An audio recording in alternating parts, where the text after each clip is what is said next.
Okay, so I filled in my data. Don't expect yours to be exactly like mine. Should it be semi-close, sort of similar? Yeah? But remember, we're measuring with M&Ms on a piece of paper, right? How accurate can we really be? And it's okay if we're off a little bit. You'll see why it's all going to be fine as we go. All right, so remember, I threw my points up here. I did not take any care in actually trying to get them right, so I just looked at my paper and sort of threw them up there. So it is what it is. It's fine. Not even that important here. Now, I told you, we already talked about the fact that, okay, for sure this is linear. Let's talk about why. This is circumference versus diameter. There are two formulas that you could use for circumference. Circumference is 2 pi r, or circumference is pi times diameter, right? So circumference, if I say that that is y equals pi times x, what type of equation is that? Linear. What is your rate of change?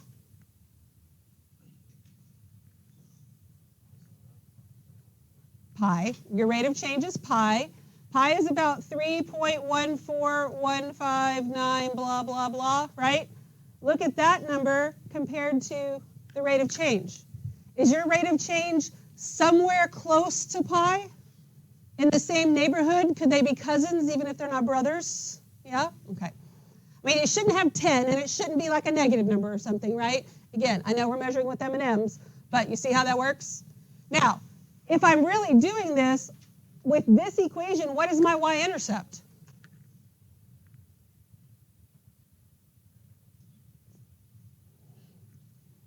Do y'all know how to graph lines? Do you know? Oh my God, I'm going to cry. Y equals mx plus b, right? Your rate of change, what is this? So what is your y-intercept?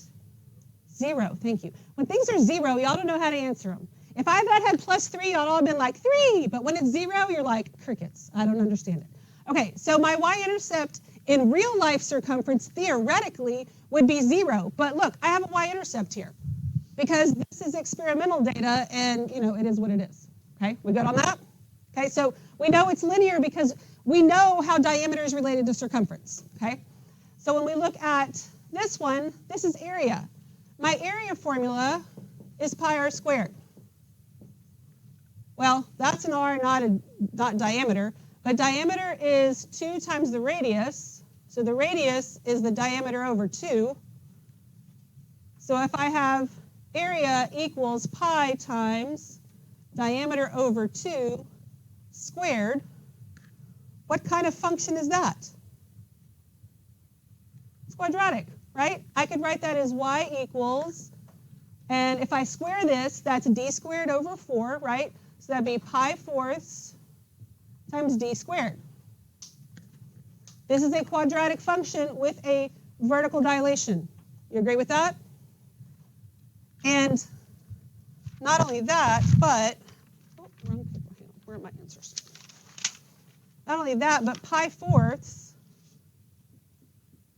is about 0.7853. Look at that compared to the vertical dilation over here. Is your number in front of x squared in the same neighborhood as that number? Close-ish, right? Now, you might have a plus x term and a constant term. That's okay. I don't. It just kind of depends on your data and what you do with it, right? We all good with that? What questions you got? So that's how we know it's quadratic, because we know what the area formula is. When we look at this one, this was dropping it, right?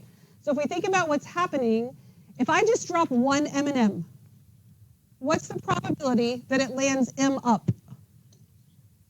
It's 50% or it's 1/2, right? 1/2, 50%, 0.5, whatever, right? So if I drop 100 of them, after the first drop, I expect 50, right? After the second, I expect 25. Then I expect 12.5, which in reality makes absolutely no sense, right? But it is what it is. So that's what tells me it's exponential, with my r being 1/2. And what is your r number, or what is your b? Is it in the neighborhood of 1/2 or 0.5? Probably should be, right? Close-ish. All All right, we good? So that's kind of how we know from this. Now we're going to do something. What I want you to do is open your computers. I'm going to show you here.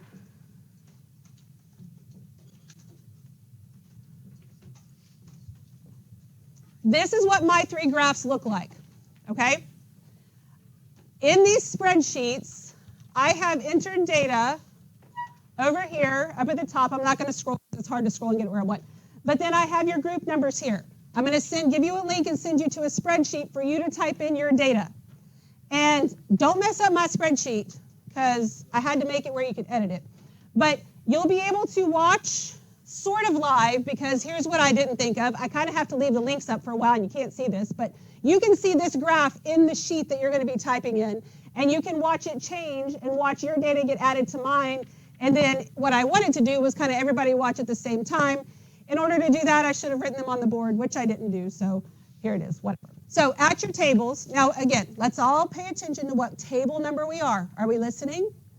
1, 2, 3, 4, 5, 6, 7, 8. Do you know what group you are? Okay, now I know some of you have 4, but I need somebody to be circumference, somebody to be area, and somebody to be survivors. Decide who's who. What, huh?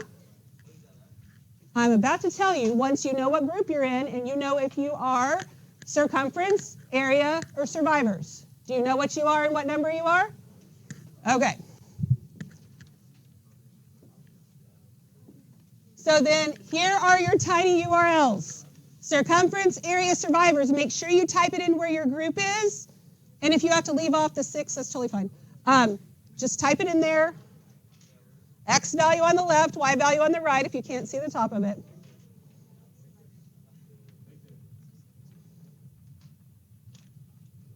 What's up, Victor? Hey, good for you for not moving. It's like, whatever, he could stand up. That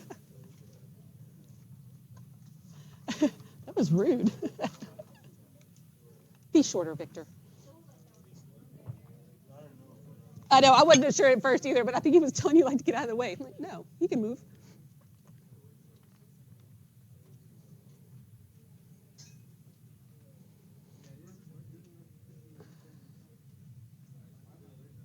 Okay, raise your hand if you still need the links up here. Okay. Hurry up and get them typed in so we can look at these graphs.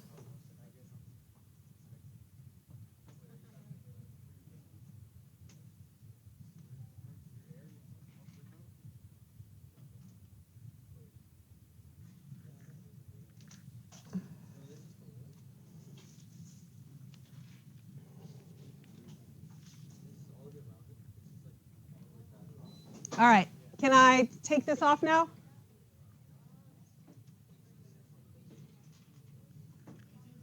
Okay. All right, so you can kind of watch as they all change. And the equations I have up here are changing as well. So you can see the equation on the graph that you're looking at. And I know you're all looking just at one, but this is all 3 of them. Yes, sir.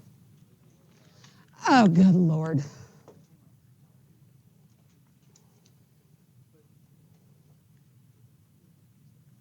Anything for you, Gavin. You're welcome.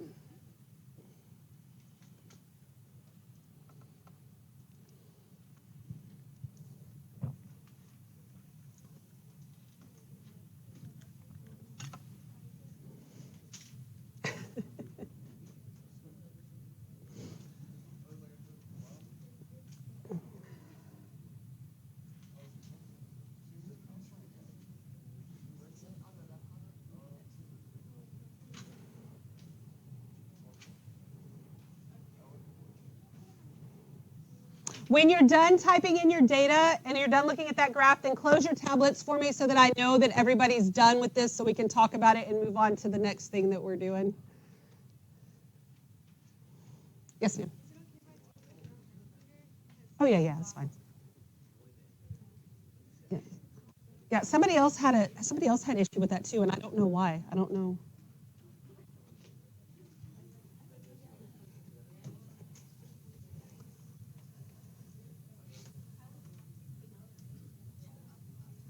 Okay, let's start talking about this data a little bit. Those of you that are in stats, or maybe even if you're not in stats, you might know. Raise your hand if you're in AP stats. Okay. What would you call these points right here? Outliers, yes. Like I said, it's kind of something we know even if we're not in there. Outliers. Now, look at the data, that data there. Do you think that they typed it in wrong, or do you think that they didn't listen to instructions? What does it look like happened? On drop 1, there was about 50. On drop 2, there was about 50. On drop 3, there was about 50. Right? Because they didn't take them out because they didn't listen to or read the directions. Listen to twice, actually. So you don't have to say who you are, but you messed up everything. Hi, you're the problem. Okay? But look what it, look at the rest of it. We were all pretty close. It's okay. Don't take it out. Put it back. Put it back. Put it back. Whoever's it was, put it back. Okay? But watch that as they put it back, and watch how the line changes and even the equation.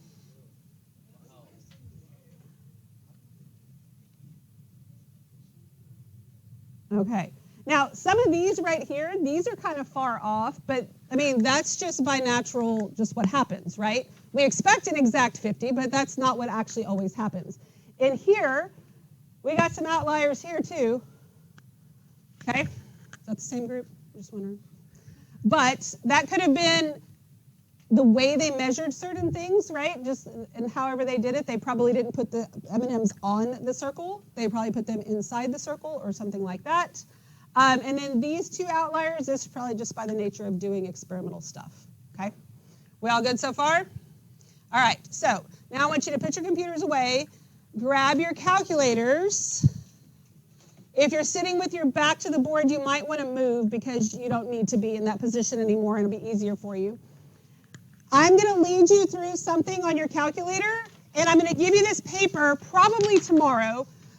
This paper has every step that we're doing on it, almost exactly what's coming out of my mouth. I'm not giving it to you right now because I don't want you to get ahead of me, but we're going to talk about how we would know really from the calculator, not by just looking at the graph, which would be the best for certain things, okay? So let's go to our calculator. Close your computers, get to this screen. One new, then no. And we're going to add lists and spreadsheets just like you've been doing. Oops. So we're going to call this xval. And then your x values are just 0, 1, 2, 3, 4, 5.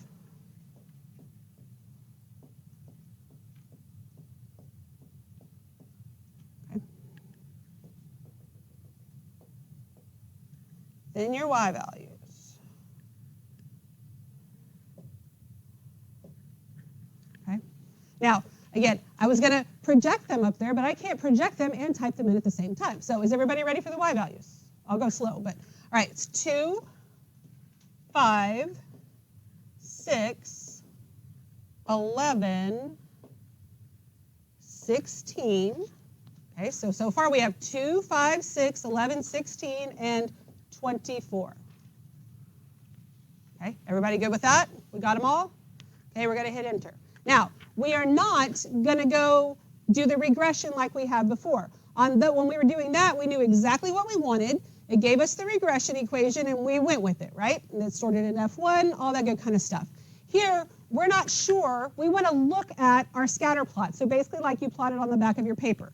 So to do that, we're going to hit menu. No, we're not. We're not going to hit menu. You're going to add a page. You're going to do Control-Doc to add a page. So we've already added our lists and spreadsheets. This time we're doing data and statistics, so we're using our data. That's number 5. And it throws our plots up there, okay? And that's not actually plotted like you would think it'd be plotted. It's just thrown on there. And notice you have on the axis part, click to add variable. So you're going to use your little pointer and scroll over here and see how it says click or enter the variable. So you can click, is this X or Y? y. Okay? And boop, they all go to the y-axis. Then you go down there to the bottom, click, and what do we choose here? X, boom, and then there's your scatter plot. Okay? Everybody good so far?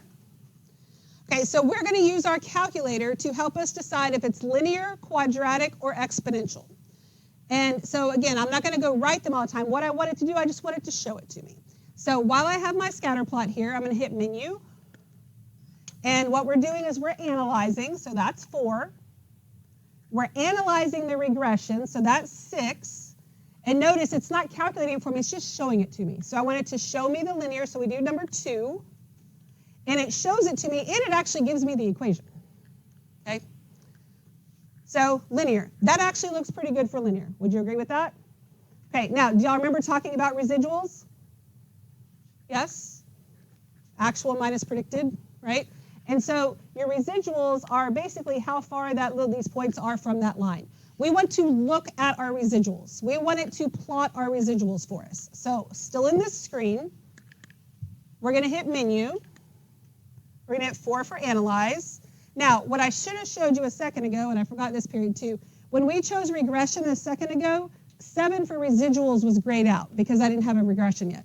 But what I want is to see my residuals, so you're going to click 7, and then 2 for show residual plot. Okay? And it's plotted my residuals. They range from about -3 to 3, right? And we don't really know what to do with that yet. Okay? So we're just going to hang on to that for a second.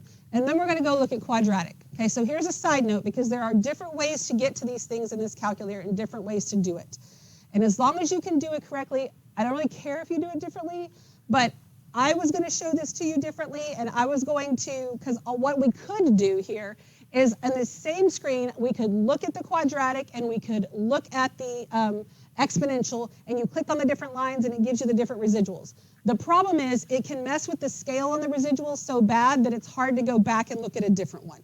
So I decided against that. I don't think that that's the best way. So like if you figure that out on your own, there are some big downsides to that. So I want to add a whole other page to do that. So I'm going to do Control, add a page. Again, we're doing data and statistics, and we get our little scatter plot. So you go over here, click to add, and now you have more stuff because we've calculated more stuff, right? But we want this to be y value, this to be x value, and you get the same scatter plot. You with me? All right, so now we're going to do menu, and we're analyzing. And notice here, regression, now I can show you. Residuals is grayed out. I don't have a regression yet, so there's no residuals. Choose 6 for regression. This time we want to show quadratic, which is 4. It looks pretty dang good for quadratic too, right? Which is what happened with some of your M&M data. It looked good for a lot of them, right? So now we want to look at the residuals. So menu, analyze, 7 for residuals, 2 for show residual plot. Okay. And again, I want to have all 3 of them before we talk about what we care about with the residual plot, all right? Everybody okay with that? So now you're going to go through the same steps to get the exponential on there. So add a page, 5 for add data and statistics, get your variables,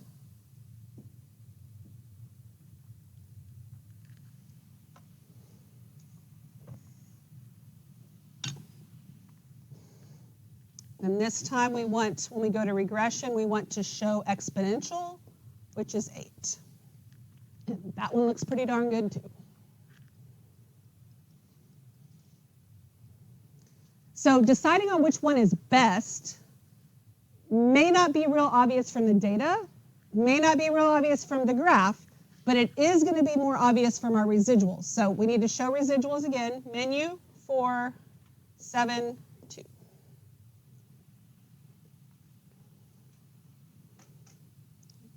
Are we all good?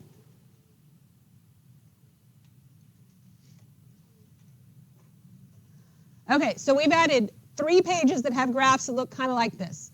You can switch through these like this by clicking up here, or by clicking Control left, and it goes left and right, or Control right, whatever, to switch through them. Whatever works. Up here, it's easier for me to click up there. It's probably easier for you to do Control and the arrow. But I want you to look at, so let's start by looking at the linear one. So look at your residual plot. When you're looking at the residual plot, if you were thinking about like connecting the dots, it kind of has kind of a quadratic feel to it. Would you agree with that? Okay. When I look at the quadratic one, it kind of just goes up and down all over the place, right? Doesn't really have a like quadratic or cubic or something like that. When I look at the exponential, this one's kind of low, but it still kind of has that quadratic feel, like opening down. You with me on that? So if you see a pattern like this, could kind of be quadratic from the residuals, not from this, but from the residuals, kind of looks like it could be quadratic, kind of looks like it could be quadratic. This one looks pretty random. The random one for your residuals means that quadratic would actually be the best for this data. Okay, does that make sense? And that's how we use the residual plot, right? And I mean, yeah, there's kind of a zigzag pattern, but zigzag doesn't count. We kind of have about the same amount above the line as we do below the line. There's not like a trend line or something else like that, okay? We good with that? And that's how we're going to use them. So that way if we don't, because like here, we don't know, was it area and circumference, or like what was it? We don't know, it's just data that we had, but from this random data, we say quadratic would be the best for that, okay? We good with that? What questions you got? All right, we're gonna extend that a little bit tomorrow, but I'm gonna give you the paper, and it's gonna go on page 63. I'll go ahead and give it to you because we have time.